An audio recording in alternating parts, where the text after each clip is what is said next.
Welcome back to Canine Search and Rescue. Today we are running another trail with Nala, and this one is a little bit different because this is a way throwback video, and you can tell by the pink vest. As soon as we throw that pink vest on here, that's her puppy vest.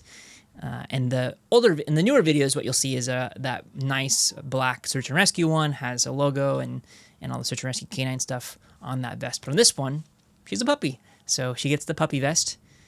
And we have been trailing probably just a few months at this point. We have not been doing anything particularly crazy as far as difficulty. We haven't been doing any really difficult problems.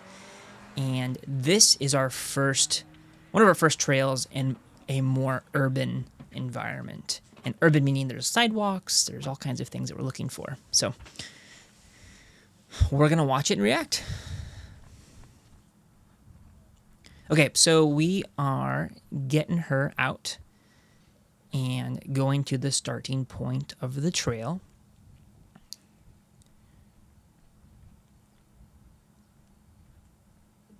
Okay, I can see an article there on the ground. I'm going to have a whole video about this later, but one thing that is always important is to have a good routine. So Nala and I have this same routine. We put the line down. She downs in place, and then I start my app. So again, this app is a GPS app called the Man Trailing app, and essentially it allows me to lay a trail and mark everywhere I went, and then save that, come back, and then run the trail with the dog. And now, if we're off the trail by a lot, if we're right on the trail, that GPS points will lay two trails on top of each other to tell me how well we are doing. And that's just a really great data for me to realize how we're doing, making sure that we're staying on trail, and tracking all of that over time to see how we've improved. Amazing line throw, by the way, 10 out of 10. So we hook up the line, and then we do this little, I tow her to walk. And so we go up here, and we down her. Typically, I would down her on the scent.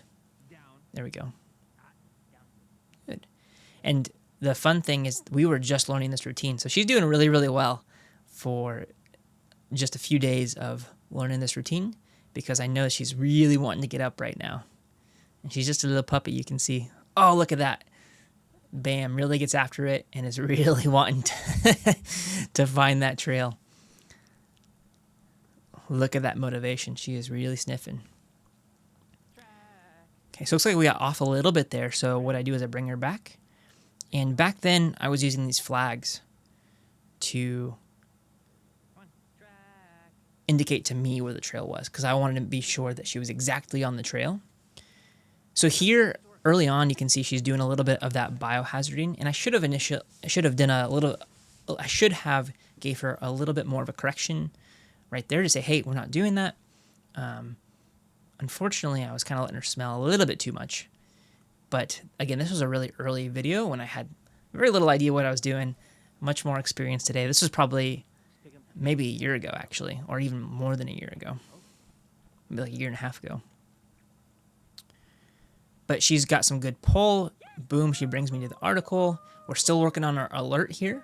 So then she gives me a good sit alert. And that was a time we're using frozen beef liver. So she got some good raw beef liver. So lots of fun there for her.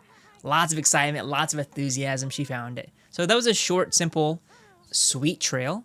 And that's the ones you always want to practice. The ones that are simple, that are sweet, that you're practicing one thing at a time.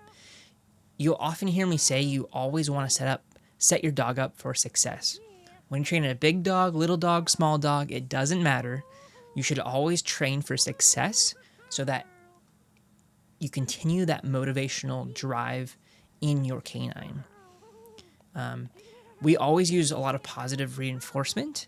And so you do something right, you get a treat. You do the trick correctly, you get a treat. You do this, you give me this behavior, you get a treat. And so when you set them up for success, so they're always going to do well, meaning you do a really short trail, you do an easy problem, you do a simple trick, then they're more motivated to go out there and do it again and again and again. And you can continue to build on that slowly. So instead of instead of having a really short 10-foot trail, you can do a 20-foot trail or a 30-foot trail or a mile trail or a 6-mile trail, because you've built out that motivation and you've increased the complexity slowly. You're gonna have a much better result. So highly recommend that you start easy, simple, smooth, and then slowly build on that and set your dog up for success, so that every single time you go out to train, they are going to get lots of rewards, have lots of encouragement for doing the right thing. Because there's nothing worse than at the end of the day, the dog doesn't do something quite right, or not quite there yet, or you give them a mile problem and they have no idea what you're doing, and now nobody's winning because nobody wins that because you don't get to motivate the dog, you don't get to reward them for that behavior, but they're still working really hard. And so we want to be able to give them their paycheck, and we want them to win every single time we go out.